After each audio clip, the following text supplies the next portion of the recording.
इस वीडियो में मैं आपको बद्रीनाथ मंदिर की स्थापना से जुड़ी पौराणिक कथा के बारे में जानकारी दूंगी, जो कि आपको पूरे YouTube चैनल पे कहीं नहीं मिलेगी। चलिए वीडियो स्टार्ट करते हैं।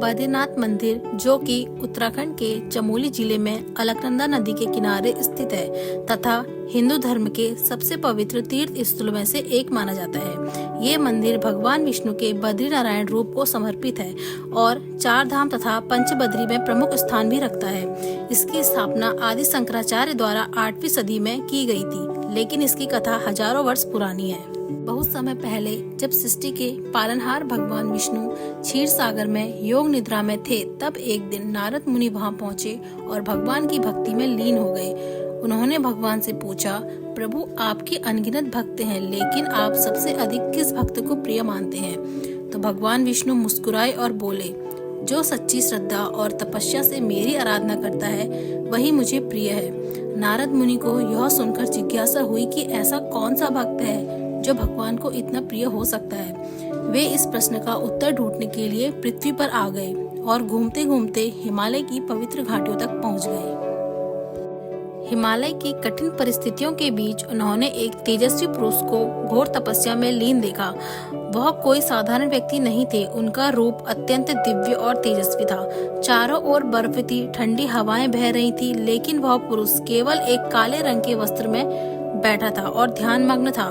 नारद मुनि ने अपनी दिव्य दृष्टि से पहचाना कि यह कोई और नहीं, स्वयं भगवान विष्णु है, जो यहाँ घोर तपस्या कर रहे हैं। ये देखकर नारद मुनि को आश्चर्य हुआ और वे भगवान के पास जाकर बोले, प्रभु आप तो सृष्टि के पालनहार हो, फिर इस कठिन तपस्या की क्या आवश्यकता है? तो भगवान विष्णु ने आंखें खोली और मंद मुस्कान के साथ उत्तर दिया, नारद, यह स्थान पृथ्वी का सबसे पवित्र स्थान है। यहाँ आकर मैंने स्वयं को तपस्या में लीन किया ताकि मानव जाति को समझा सकूं कि सत्य की प्राप्ति के लिए कठिन साधना आवश्यक है। नारद मुनि को यह जानकर प्रसन्नता हुई कि भगवान विष्णु स्वयं मानवता को सिखाने के लिए तपस्या कर रहे हैं, लेकिन यह देखकर उन्हें चिंता भी हुई कि हिमालय की कठोर जलवायु में भगवान विष्णु बिना किसी आश्रय के तपस्या कर रहे हैं।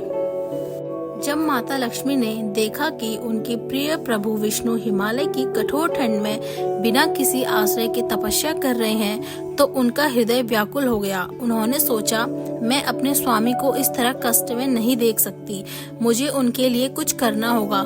तो माता लक्ष्मी ने अपनी दिव्य शक्ति से स्वयं को बद्री वृक्ष के पेड़ के रूप में परिवर्तित कर लिया। उन्होंने अपनी घनी छाया से भगवान विष्णु को ठंड और बर्फ से बचाया। भगवान विष्णु ने जब यह सब देखा तो वे अत्यंत प्रसन्न हुए और माता लक्ष्मी से बोले, हे देवी, तुमने मुझ पर अत्यंत कृपा की है। तुम्हारी इस भक्ति के कारण इस स्थान को बद्रीनाथ कहा जाएगा और यहाँ आने वाले सभी भक्तों को मोक्ष की प्राप्ति होगी। इसी कारण इस स्थान को बद्रीनाथ कहा जाता है, जहाँ भगवान विष्णु ने तपस्या की थी और माता लक्ष्मी ने बद्री वृक्ष का रूप धारण किया था।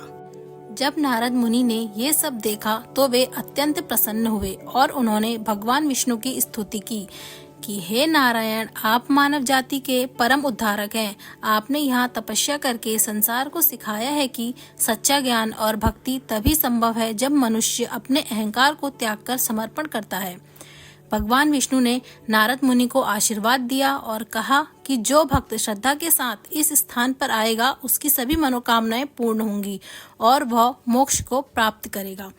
कई युग बीतने के बाद ये स्थान कालचक्र के प्रभाव से लुप्त हो गया और भगवान विष्णु की मूर्ति अलकनंदा नदी में अदृश्य हो गई। लेकिन 8वीं सदी में आदि शंकराचार्य ने भारत में धर्म और भक्ति का पुनरुद्धार किया, तो उन्होंने हिमालय में कठोर तपस्या की और एक दिव्य संकेत पाकर बद्रीनाथ की मूर्ति को अलकनंदा नदी से पुनः प्राप्त किया।